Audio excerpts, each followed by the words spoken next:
Sebelum kita memulai pelajaran pada siang hari ini, marilah kita berdoa terlebih dahulu. Assalamualaikum warahmatullahi wabarakatuh. Yang doa mulai.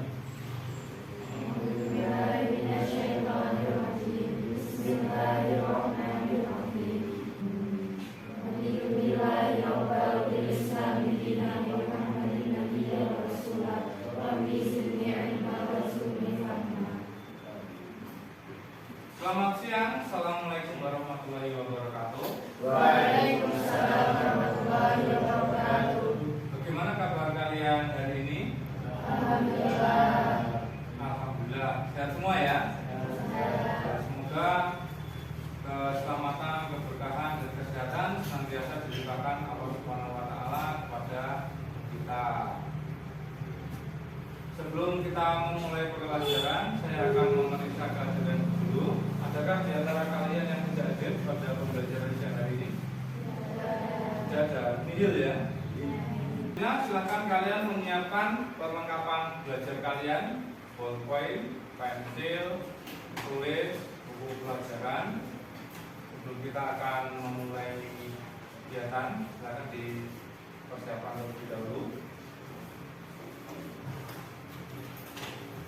Hari ini kita akan mempelajari tentang teks eksplanasi. Tapi sebelum itu, saya ingin bertanya kepada kalian, di jenjang sebelumnya atau di kelas sebelumnya atau pada materi sebelumnya, kalian sudah pernah mempelajari yang namanya jenis-jenis teks. Ada teks apa saja yang sudah pernah kalian pelajari? Ya, silakan. Teks eksposisi tentang apa itu teks eksposisi? Menjelaskan informasi kepada pembaca. Bagus. Teks apa lagi? Ya. Teks prosedur tentang apa isinya? Tata cara pembuatan sesuatu. Boleh. Teks apa lagi? Ya. Teks laporan hasil observasi. Ya. Hari ini kita akan belajar tentang teks eksplanasi. Nah, apakah teks eksplanasi itu? Ada yang tahu atau adakah yang sudah membaca materinya? Ya, teksnya.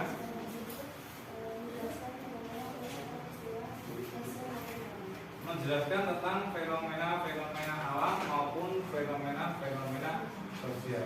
Ada jawaban yang lain mungkin. Contoh fenomena alam itu apa kira-kira? Ya.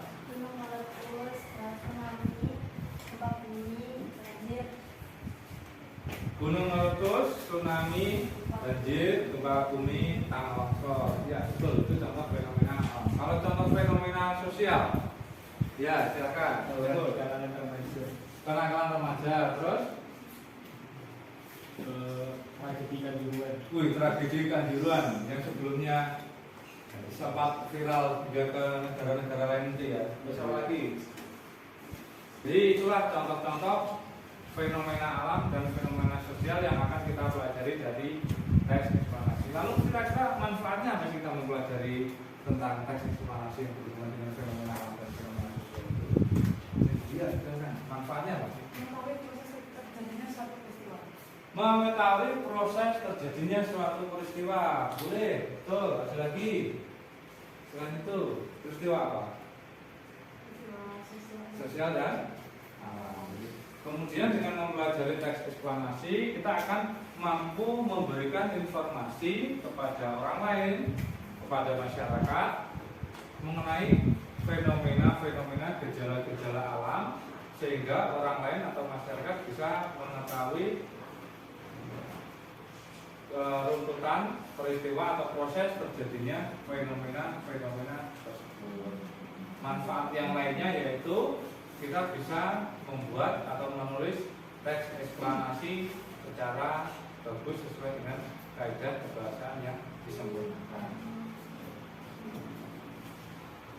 Adapun tujuan pembelajaran kita pada pagi hari ini yaitu yang pertama, kalian akan memahami struktur teks eksplanasi. Yang kedua, kalian akan memahami bentuk-bentuk kebahasaan dalam teks eksplanasi. Dan yang ketiga, kalian nanti akan praktik menyusun sebuah teks eksplanasi. Selanjutnya saya akan menayangkan sebuah video tentang teks eksplanasi. Nanti kalian menyimak baik-baik video tersebut. Menggunakan konjungsi kausalitas dan kronologi. Yang ketiga, menggunakan kata kerja aktif. Dan yang keempat, menggunakan kata benda. Penjelasan-penjelasan. Nah, dari hasil pengamatan kalian terhadap video ini, ada informasi atau ilmu apa yang kalian dapatkan? Oh iya, silakan.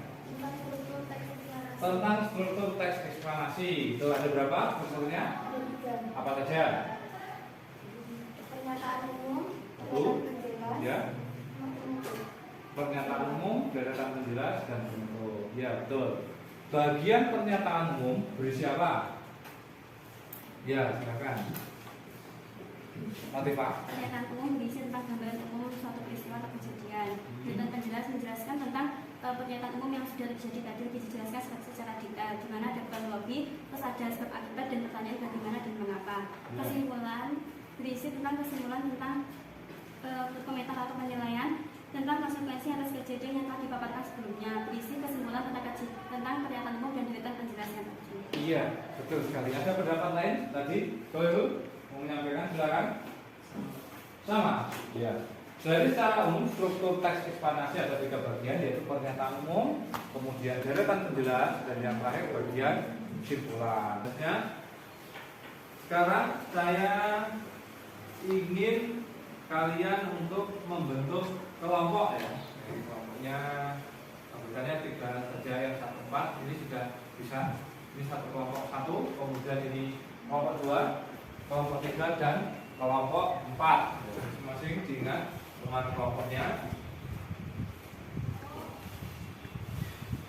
Saya akan memberikan sebuah soal yang mana kalian nanti akan saya minta untuk menjawab soal-soal tersebut yang pertanyaannya sudah ada di dalam soal ini ya.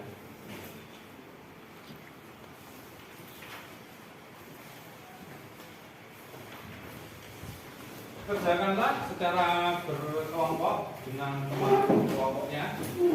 Jika ada hal-hal yang belum paham, itu bisa ditanyakan nanti. Kerjakan dengan baik, dengan sungguh-sungguh analisisnya.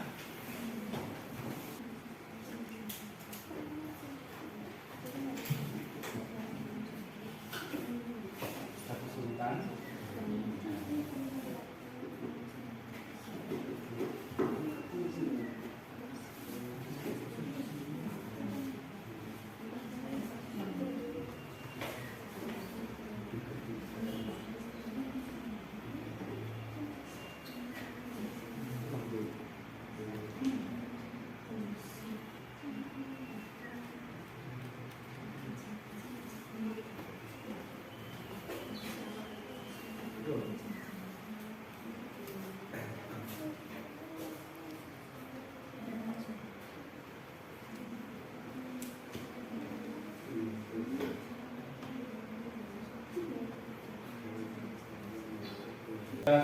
Yang mewakili. Analisislah struktur teks eksplanasi tersebut. Pernyataan umum bagian peristiwa gerhana matahari cincin atau anular terjadi ketika bulan terletak di titik paling jauh dari bumi pada orbitnya serta lewat di antara bumi dan matahari. Ya, bagian pernyataan umum, bagian prosesnya. Bagian deretan penjelas yaitu istilah anular berasal dari kata Latin annulus yang berarti cincin. Terus gerhana matahari cincin dapat bertahan lebih dari 3 jam di lokasi anularitas terlihat. Pada saat terjadi gerhana matahari cincin, jangan pernah melihat matahari tanpa pelindung mata. Bagian penutup yaitu proses cahaya matahari masuk ke retina berlangsung tanpa rasa sakit sehingga kerap membuat orang tidak sadar matanya mulai rusak. Ya, komentari apa yang tadi disampaikan oleh kelompok 2, bagaimana hasilnya dari kelompok 2 penyampaiannya? Sudah lengkap, namun yang bagian bahasanya kurang belum disebutkan fokus. Oh, fokus ya, tambah 1 ya, fokus. Ya, bisa ditambahkan kelompok 2 nanti tuliskan teknisnya. Teks eksplanasi. Ya, sekarang tugas kalian dalam masing-masing kelompok. Susunlah sebuah teks eksplanasi dengan topik atau tema yang menurut kalian ya bagi kalian paling mudah atau paling menguasai topik atau tema tersebut ya. Silakan dikerjakan ya, nanti kita akan mempresentasikan hasil kerja kalian dan masing-masing kelompok akan saling menanggapi kelompok yang lain. Silakan di kertas atau di buku tulis kalian. Fenomena alam. Kelompok 4 akan mengambil tema tentang apa? Hujan. Termasuk fenomena baik ya. Maka berarti sudah ada 2, fenomena alam dan fenomena sosial. Nah, nanti kita akan ya. Silakan kerjakan dulu.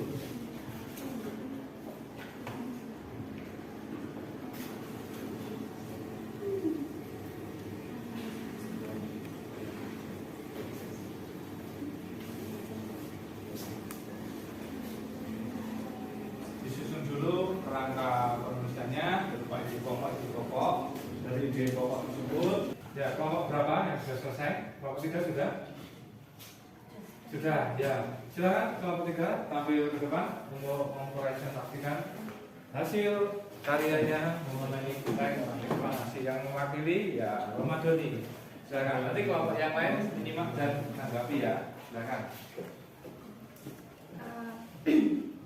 Sebelumnya banjir. Banjir merupakan fenomena alam yang disebabkan oleh manusia itu sendiri. Karena kecerobohan manusia dengan membuang sampah sembarangan dan menebang pohon dengan ilegal, menggunakan lahan secara berlebihan, itu dapat menyebabkan banjir. Manusia hanya tahu cara menggunakan tetapi. Bagaimana kelompok 1 tanggapan atas hasil karya dari kelompok 3? Tapi kurang didefinisikan. Oh, kurang didefinisikan. Misalnya apa? Definisi dari apa? Seperti Pengertian dari apa? pengertian dari kurangnya apa tadi? Dampak dari banjir. Kurangnya dampak dari banjir perlu dirinci lagi ya? Ya, bagus, tidak apa-apa. Itu masukan untuk kelompok 3, nanti bisa ditambahkan. Ada lagi dari kelompok 1? Bisa. Terima kasih kelompok 1 atas tanggapannya. Secara lebih besar lagi. Oleh karena itu, kita bisa membantu bumi kita agar pulih dan kita juga bisa merasakan dampak baiknya bagi diri kita dan orang lain. Ya, terima kasih. Dari kelompok 2 sudah menyampaikan hasil karyanya. Kelompok 3 silakan tanggapi untuk kelompok 2. Bagaimana penampilannya, isinya, performanya? Sudah lengkap, sudah bagus, baik dan bahasanya juga sudah sudah lengkap. Kita sudah mempresentasikan hasil pekerjaan kalian mengenai teks eksplanasi. Dari keempat kelompok ini kira-kira yang paling bagus kelompoknya siapa? Kelompok 1. Selama pembelajaran ini adakah kendala yang dihadapi? Mungkin ya, hari ini kita sudah mempelajari apa?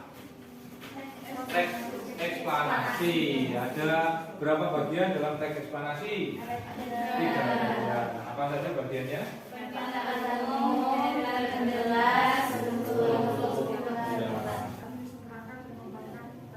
Iya, itulah 3 hal yang sudah kita pelajari hari ini ya. Untuk pertemuan berikutnya akan kalian membaca tentang teks biografi yang mana tadi masih ada beberapa kata yang perlu dibenahi. Selain itu untuk tugas di pertemuan berikutnya silahkan kalian mencari sebuah artikel di internet tentang teks eksplanasi, lalu kalian analisis strukturnya, lalu bentuk-bentuk kebahasaannya.